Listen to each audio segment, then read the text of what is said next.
হঠাৎ করেই বেরিয়ে পড়লাম সুন্দরবন যাওয়ার জন্য। প্রথমে চলে গেলাম ব্যারাকপুর স্টেশনে, ব্যারাকপুর স্টেশন থেকে চলে গেলাম শিয়ালদা।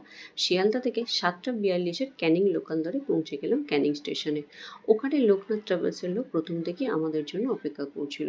আমরা চলে গেলাম বোটে। বোটে পৌঁছাতে না পৌঁছাতেই হাতে চলে আসলো ব্রেকফাস্ট। ব্রেকফাস্ট সেরে একটু প্রাকৃতিক সৌন্দর্য উপভোগ করতে না করতেই হাতে চলে আসলো আমোদি মাছের পকোড়া। তারপরে আবার একটু প্রাকৃতিক সৌন্দর্য উপভোগ করতে না করতেই একটা করে মাজা নিয়ে চলে আসলো। তারপরে অনেকক্ষণ বোট চলার পর আমাদেরকে নামিয়ে দিল একটা স্পটে, যেখানে ছিল হ্যামিল্টন সাহেবের বাংলো আর বিভিন্ন মনীষীদের স্ট্যাচু আর একটা পার্ক।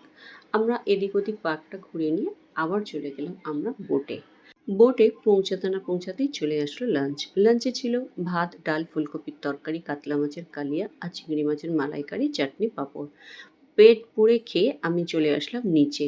নিচে এসে একটু রেস্ট নিচ্ছিলাম। তারপরে খানিকটা সময়ের জন্য আমি ঘুমিয়েও পড়েছিলাম। তারপরে বিকেল হয়ে গেল, চলে আসলাম আমরা পাড়ে। পাড়ে এসে আমাদেরকে নামিয়ে দিল। নামিয়ে দেওয়ার পর আমরা পায়ে হেঁটে একটুখানি যাওয়ার পরেই পেয়ে গেলাম আমাদের কটেজটা। এইটা ছিল আমাদের কটেজ। কটেজে গিয়ে ফ্রেশ হতে না হতেই চলে আসলো গরমা গরম চাউমিন। চাউমিন হজম হওয়ার আগেই ডিনারের জন্য ডাক পড়ে গেল। ডিনারে ছিল ভাত, ডাল, আলু ভাজা আর চিকেন। সুন্দরবন পার্ট 2 খুব তাড়াতাড়ি আসছে। টাটা।